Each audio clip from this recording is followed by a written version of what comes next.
You take your Bibles, please, and turn to Romans, the 13th chapter. In a few moments, we'll be going into that chapter in our study this evening. It's good to have everyone here this evening. We have visitors in our midst. We're very happy to have you here, and we're hoping that you'll stay safe and be healthy, be able to come back with us at another time.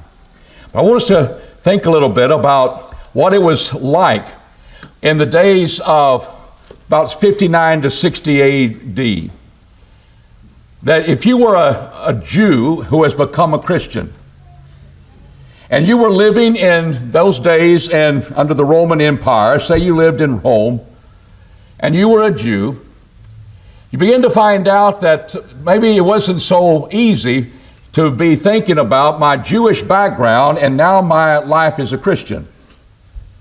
First of all, in Deuteronomy 17:15, no Jew would ever have a king over them except it came from their own brethren.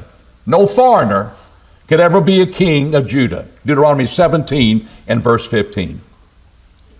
So you've heard your fathers, your forefathers, speak about that who rules over you, who's going to be your king, is going to be a Jew.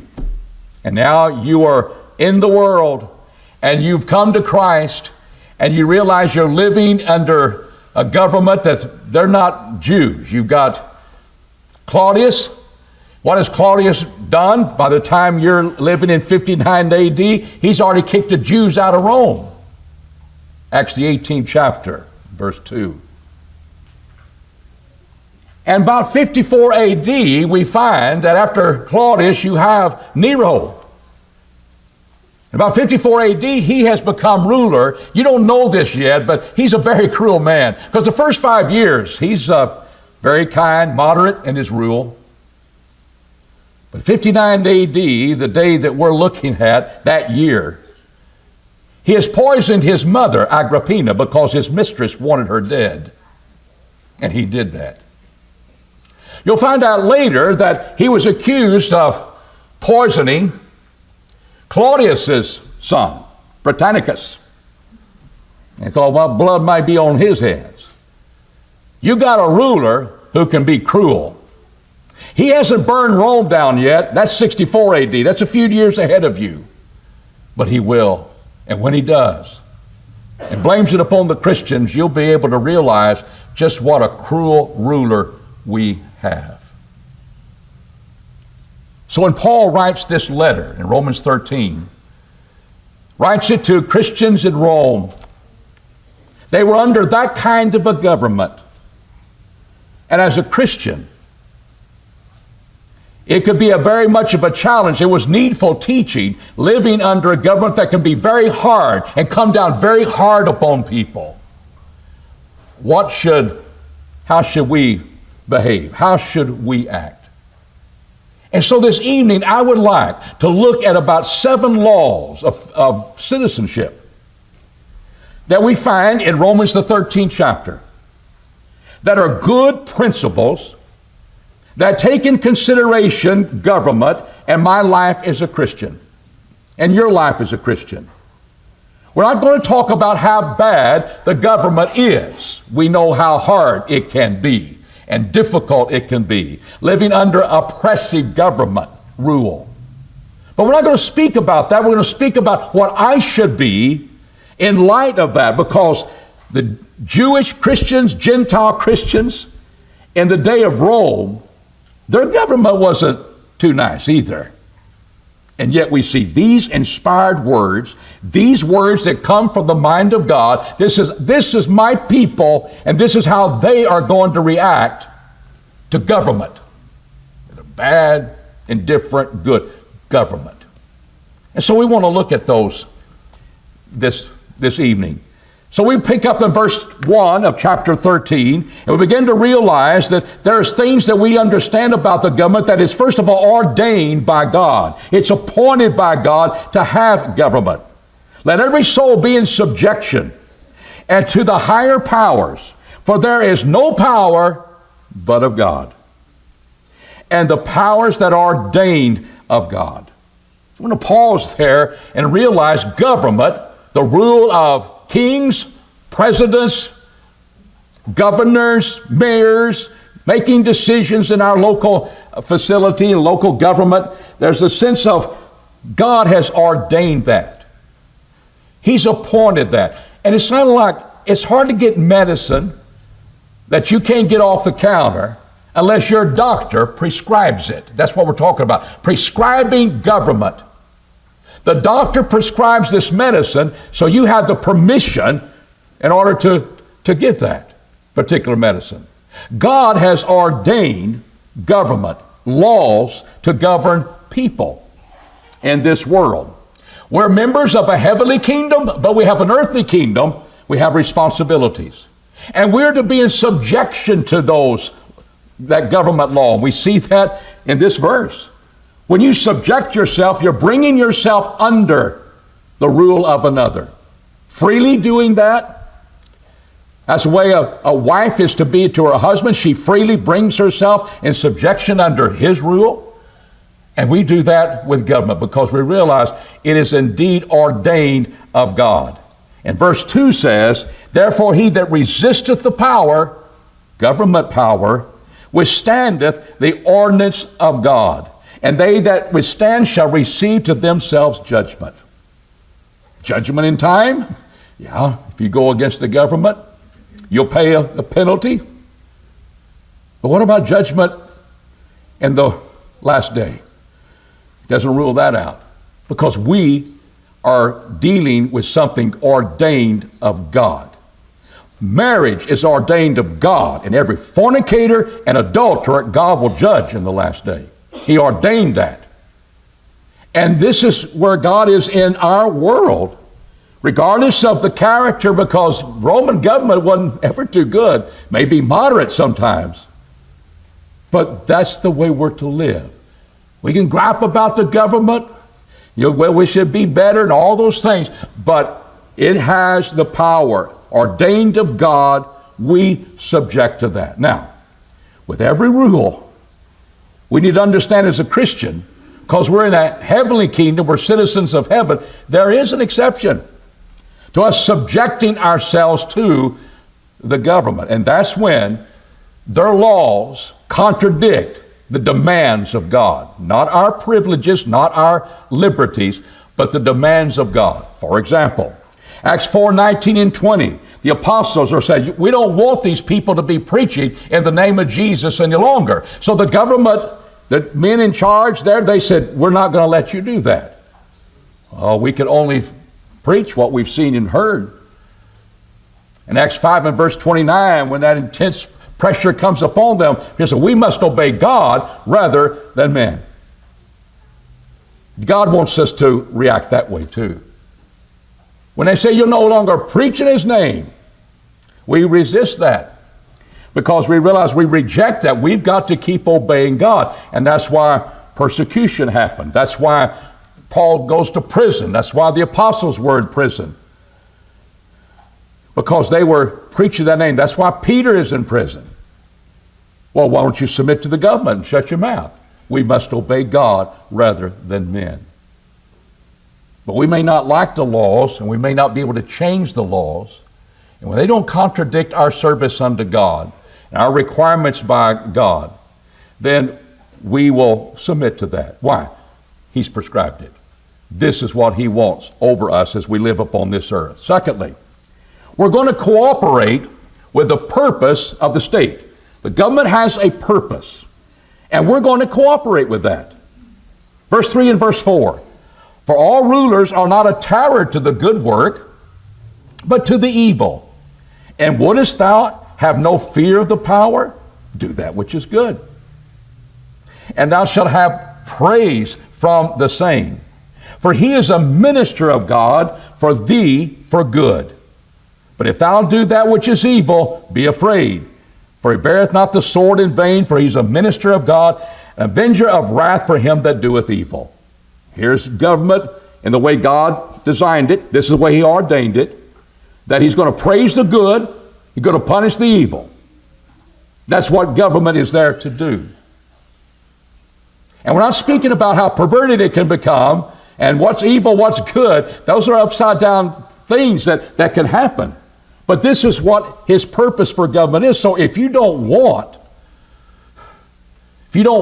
to be under the punishment of government, do that which is good. Obey the laws. And you won't have any problem with the government, because that's the purpose that it has. And we can see our world turned upside down and all those things, but this is what we're to encourage that. We're to encourage the good. We're to restrain ourselves from evil. If you do that, you'll be right on board, on the same page with the government that's there. And do not think about this. If you do that, he does not bear the sword in vain. It tells me that God ordained government to put people who do evil to death. The sword is not going to be in vain. He's got the sword for one reason. That's not to pick their teeth. It's to cut the heads off. Capital punishment is ordained of God. By man's, who sheds men's blood, by man shall their blood be shed. Be given. You'll offer that up, because that's the way it is. That's capital punishment when we take a life, or we're made in the image of God. You can kill an animal for food. You can't kill a human for food. You can't kill a human. You can't murder one. But you can take their life as a government when they what? Do evil. And a lot of people disagree with that, but we're looking at citizenship and we realize I don't want to have a problem with the government, so I will behave myself. I'm going to encourage the purpose of why God placed government here, and I'm going to help them be the best government they can. They're not going to have a problem with me. They have a problem with me or my brethren when they're wanting to praise the good and resist the evil. We're resisting evil too in our lives. That becomes important. The third rule that we must have is that we need to submit to government as a matter of conscience, not because of circumstances. Well, they're going to do this and do this to me, and therefore, because I'm afraid, then I will indeed obey. But wonder if they're doing things and you're getting by with it. And you continue to do those things. Maybe I'm going to disobey the laws of how to get into this country. They're not enforcing them sometimes, but I know the laws are there, but I'm going to disobey them anyway because I can get by with that. We are to be submitting as Christians to government because of our conscience sake. Wherefore you must needs be in subjection, not only because of the wrath. I got caught and they shipped me back because I didn't have the right papers to be in this country. I got caught, he said, not only for that, but because of conscience sake, for conscience sake. We know there's a way of getting to the country legally, and that's been abused over the last decade. It continues to be abused, and you blame the government. They could be blamed. They're not enforcing laws. People are deciding they're not going to obey the laws, and we have issues that arise. But the Christian is not going to engage in things of that sort because they know here's the way I need to do that. It's what's right, and I'm doing what's wrong because I can get by with it. That's not the way the Christian is to conduct themselves in regard to the civil law. Citizenship, as far as God is concerned, is that we're going to submit to them not because we fear the repercussions of disobeying him, jail time, fines, all of those things. It's because we are appealing to what's right, conscience sake. And that's that third rule that we need to always follow. That's very important. The fourth one, we need to pay our taxes. Look at verse 7. He says in verse 7, render all their dues, tribute to whom tribute is due, custom to whom custom, fear to whom fear, honor to whom honor. This is the context of government. Render to all their dues.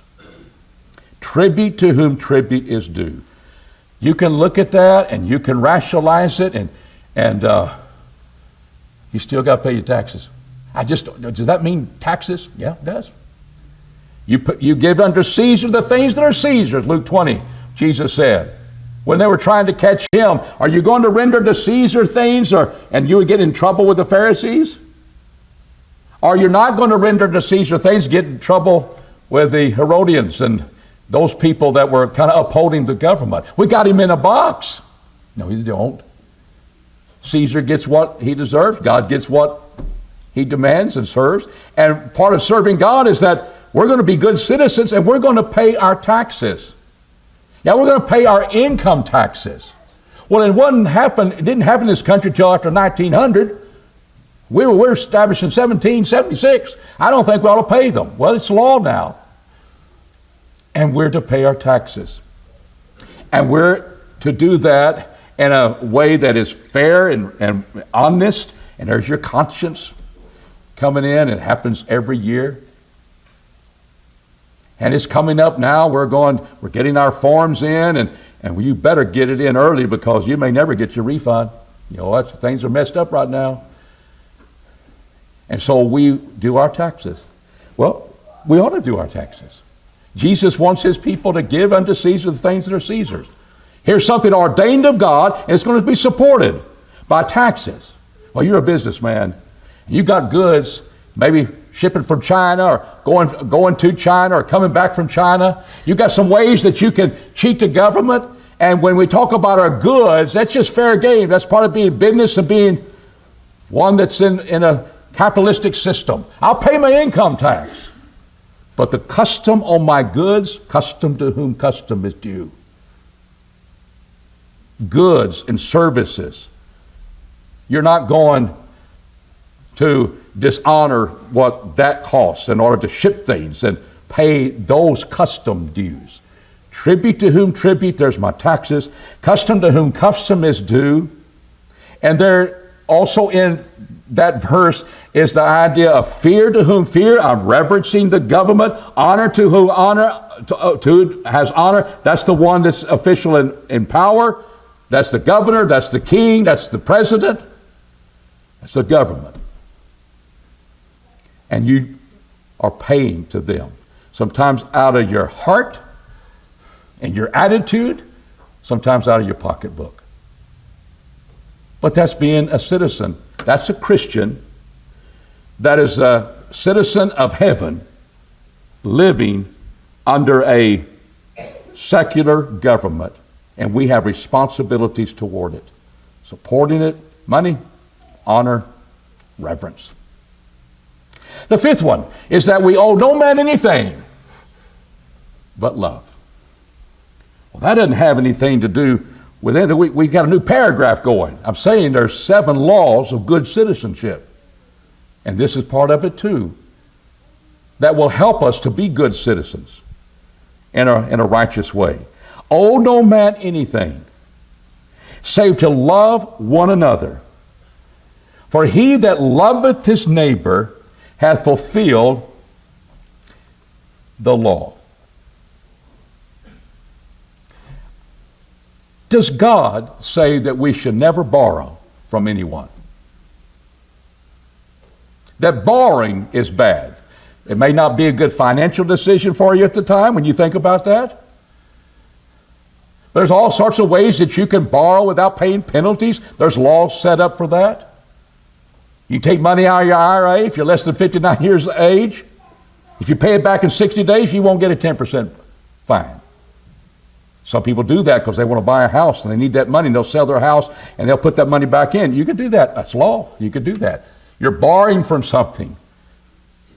And you're going to be able to pay it back. He's not saying it's wrong to borrow. Jesus says to the people who are going to follow him, he that asketh you, he that borroweth from you, don't resist him.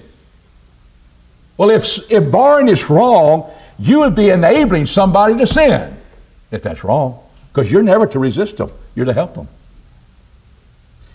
But the point is that we don't want to be a debtor that when it comes time when that bill is due, that we're not going to pay it. Owe no man anything doesn't mean I can't borrow and pay it back in a time which is agreed by both parties. But he's emphasizing something. There's something you will always owe. you're always indebted to. Every day, every time, every relationship that is never paid up in full. And we're always to be loving one another. I love my neighbor. See, we're still talking about being citizens one with another. Not only church, members of the church, but our neighbor, the people we live around. It may be a good thing not to borrow their things when you don't give it back. They may not think good about you. But it's not saying it's wrong to do so. We just want to pay it back. We want to give it back. We don't want to be indebted to one when we shouldn't be. But we'll always be indebted to one another to love. That's the point that he's making. It's something we always owe. And one of the things he says here, especially if I'm a Jewish Christian, and I've turned my life to Christ, and I'm listening to this part of the letter read, how I can be a citizen in this government that looks like it's corrupt, and I'm seeing my relationship with my neighbor. I'm living in this world with them. He says, for it's a fulfillment of the law. And your mind would bet that we must be talking about the law of Moses. Especially when he explains in verse 9, thou shalt not commit adultery, thou shalt not kill, thou shalt not steal, thou shalt not covet. Is that the law of Moses? If it is, they left out one in this order. Bearing false witness against your neighbor. That sure would be fitting there. Why didn't they put that one in there? Why didn't the Holy Spirit do that?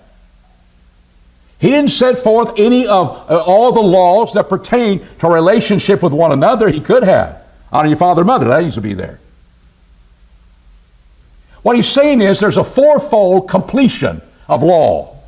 He picks out those that very much deal with seeking the well-being of another. I don't commit adultery against them. I don't steal from them. I have a heart that's not coveting what they have. And it's a fourfold, full commitment of fulfilling the law.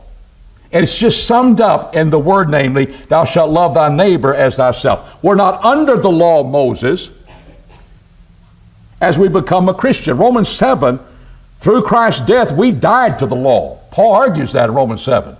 It has no bearing over us. Why does he bring it up then in chapter 13? He said, here's the law. And part of God's law in a relationship with one another had these specifics to it. Not that you're obeying the law of Moses, but you're obeying the law that's come down from God. And what you're doing is showing that love is fulfilling the law, because if you truly seek the well-being of another, you won't commit adultery with another man's wife or another woman's husband, because you care. And it's always something I owe, love. And you won't be involved in coveting the others that lead to stealing to them. And the idea of stealing is there too. You're surely not going to kill them. That's not citizenship. And we live in a time where policemen are being shot to death by criminals who are out in the streets because of laws allowing that to happen. And all that's, but that won't be the Christian. But the Christian lives by the law of God.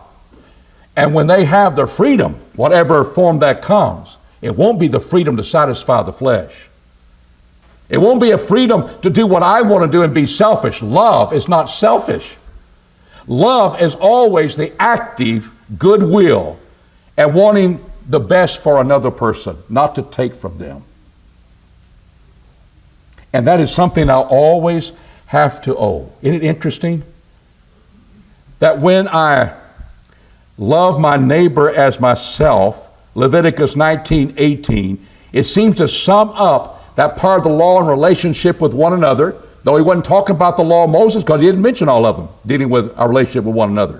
Family, bearing false witness, you can apply it that way, but he doesn't. It's a fourfold completion. And what's interesting to me, when you manifest love, you're fulfilling the law, but you're never fully paying the debt of love, because we have to have love tomorrow for the same person. We have to be always We're indebted to one another. At any moment, we owe them love. And every time I do that, I fulfill God's law of loving my neighbor as myself. Owe no man anything, and you can take that the way you want to and fixing your budget and fixing how you're going to look at life and borrow and not borrow and all those things. But you always owe love to your neighbor. It's a positive thing because when you do, you're not working ill to your neighbor. You're fulfilling what God's law should be. And that we obey law, when we're doing that, we are showing love to our neighbor. And that's the point that he's making, illustrating from the old law. Rule number 6 is that we show love by keeping God's commandments. We pick up at verse 9. These are commandments, and we're showing the love by obeying his commandments for him. Verse 10 says, love worketh no ill to his neighbor. Love, therefore, is the fulfillment of the law. And so I'm showing love by keeping the commandments and therefore fulfilling this goal of God of how we're going to treat our neighbor. That's why Jesus could talk about love our neighbor as ourselves and say, well, here are the 10 commandments. And you divide the 10 commandments, you can divide it in 5 and 5. And there's the commandments that deal with our relationship with God directly. I'm not going to have any other idol before me. I'm not going to take his name in vain. I'm going to fulfill my promises. And there's my relationship with God. And then my relationship with others is we see it, our family, our father and our mother, and these ones that are mentioned here in this context. And that's why Jesus could say, well, which is the greatest commandment? And Jesus said, love God with all your heart, soul, and mind. If you love God, you'll be keeping the first part of that Decalogue. And love your neighbor as yourself. I'll take care of the other 5. On these 2, the law and the prophets hang. They wanted to pick one and discard the other so they could have something to argue about. He showed you what that whole law is built upon.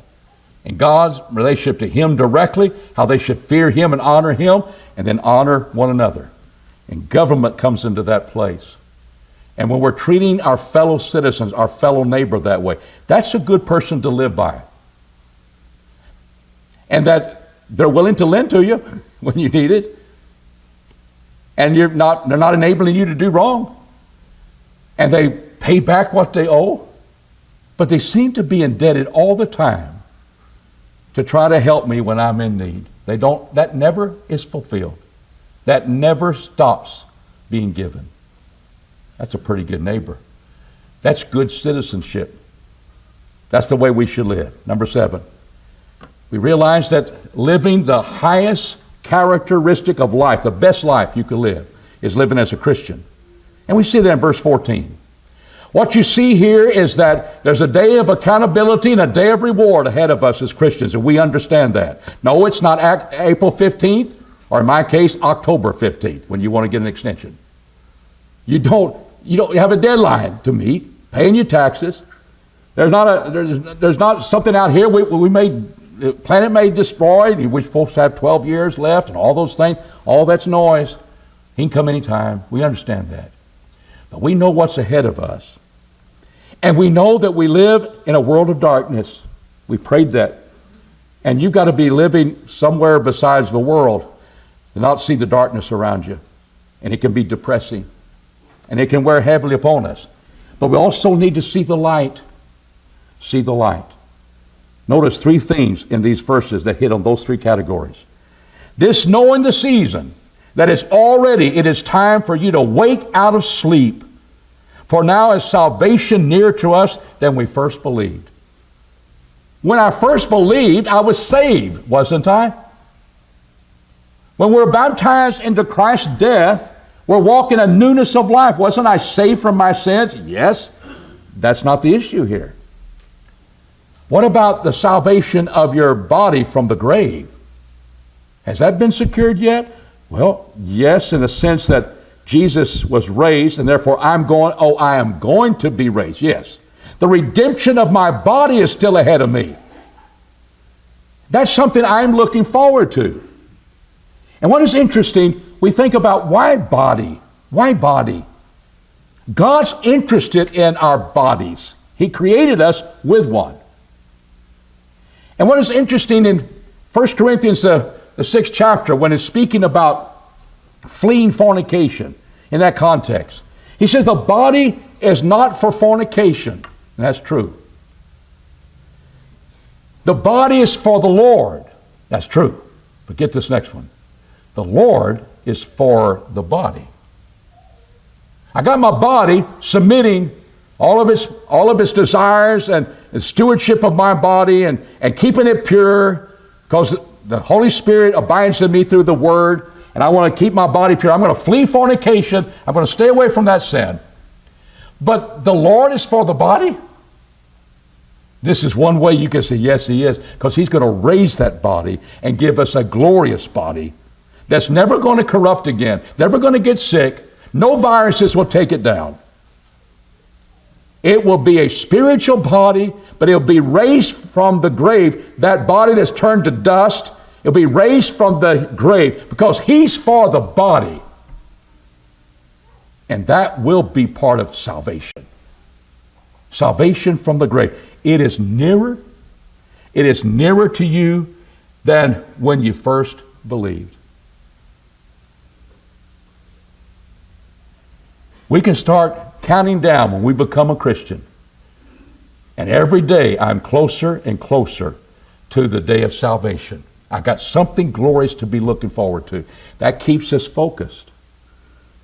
I heard recently and remember a few years ago, there was the governor of Illinois. Government came down on him. And they sentenced him to 14 years in prison. He served 8 of those years. Over 2,800 days.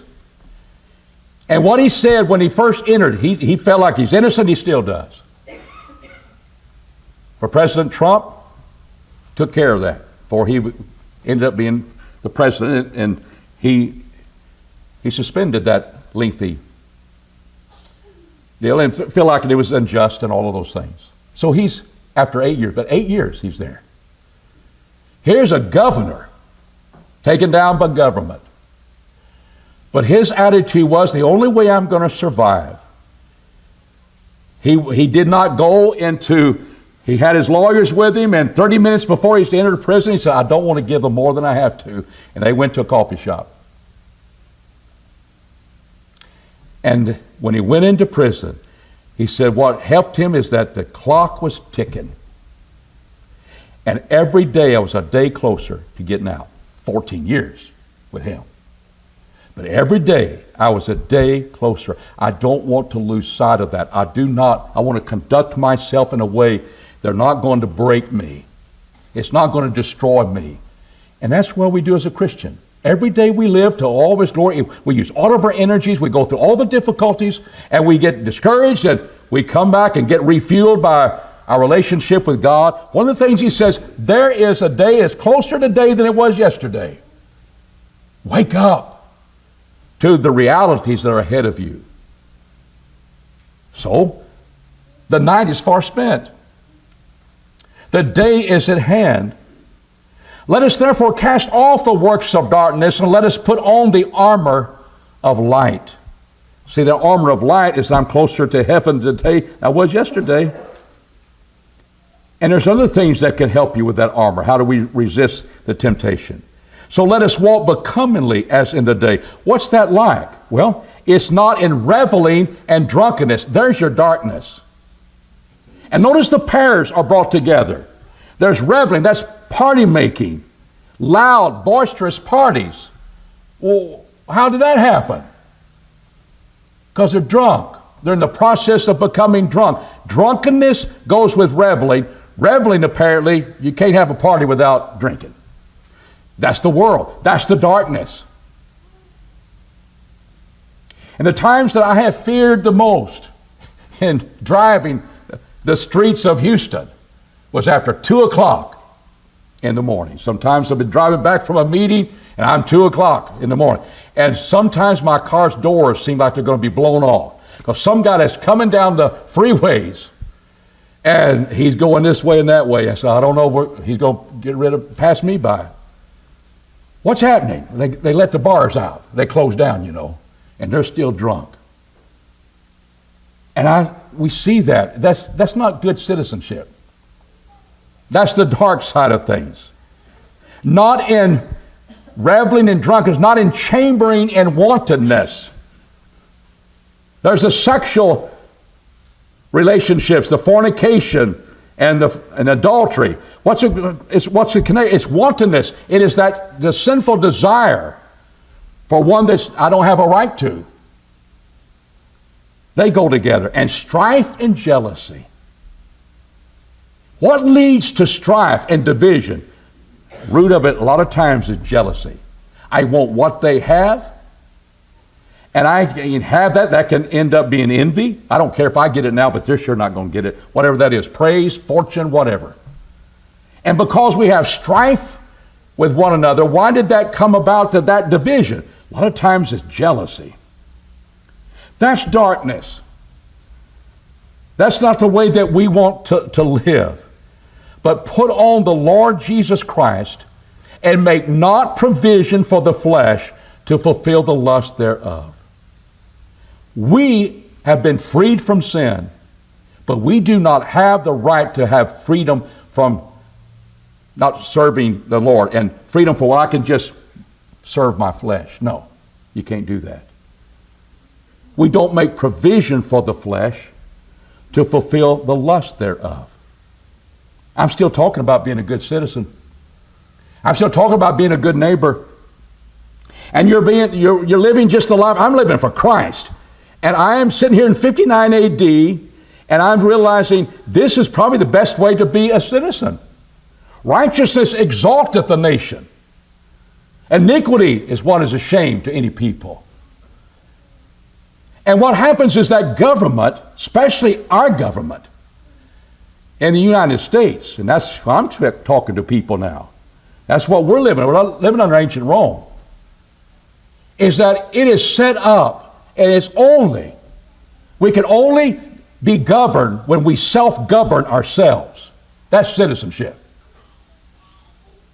John Adams knew that. He stated the fact that our Constitution is only for the moral and religious people. Think about that. And it is a vivid example today how true that is. That we as a constitutional republic with freedoms, we only are able to enjoy that when we govern ourselves. When we're out of control, our government is a mess, isn't it not? That's what's happening now. We look at the streets, we can burn them down. We can be killing people. We could be getting out. Our government is allowing those things to happen. We're not speaking about what government is doing. I'm just, how am I living like that? I don't want to be a part of that. And people would love to walk the streets in safety. People would love to not have to step over the excrement from people who are homeless and they use the streets for a restroom. We say, well, what's happening to our country? It's a third-rate nation.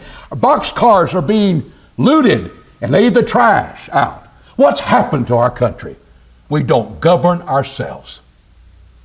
And when the world is living like that and they're getting by with that, then we live in chaos.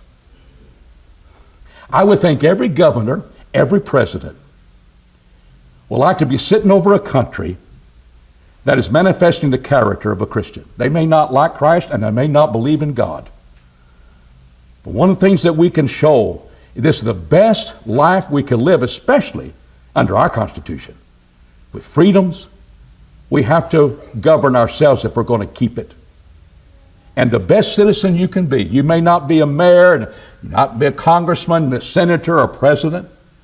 You may not have a lot of influence in the community where you can get enough money to run for office.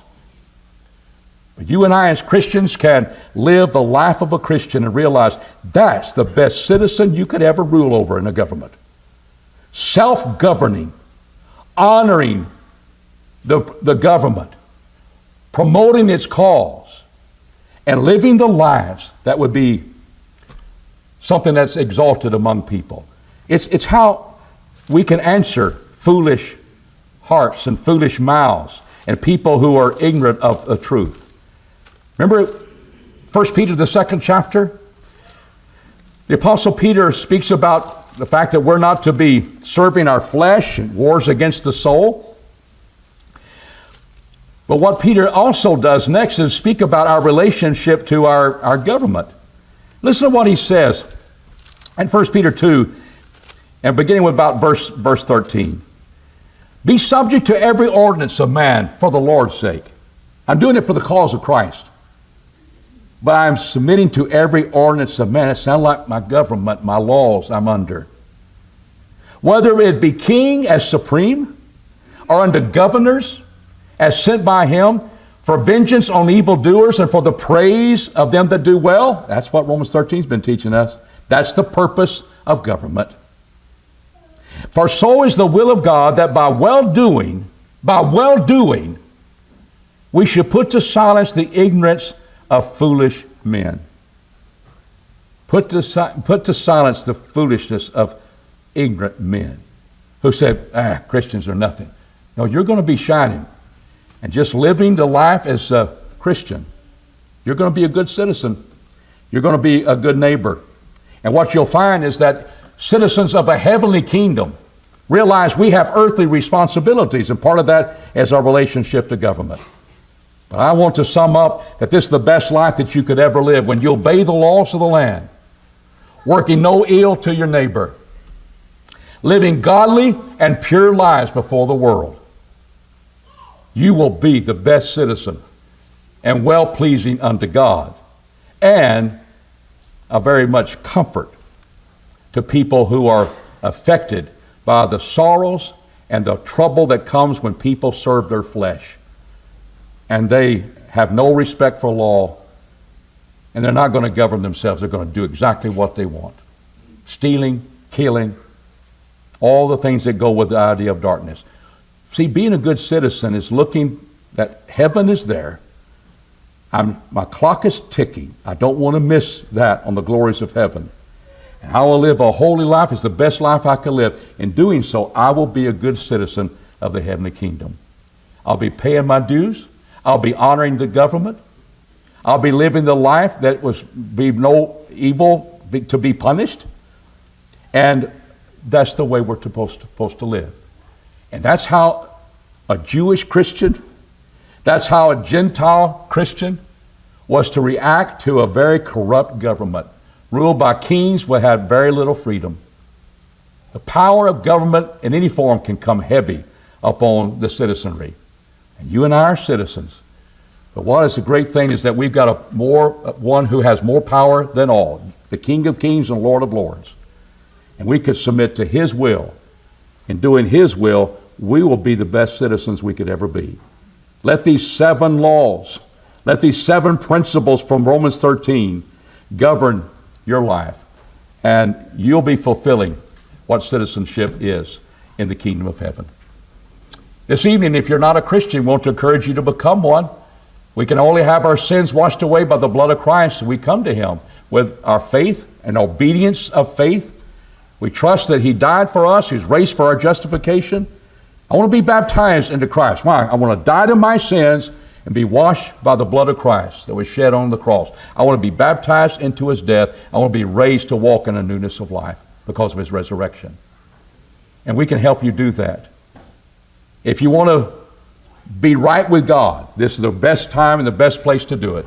And let us help you as we stand and as we sing.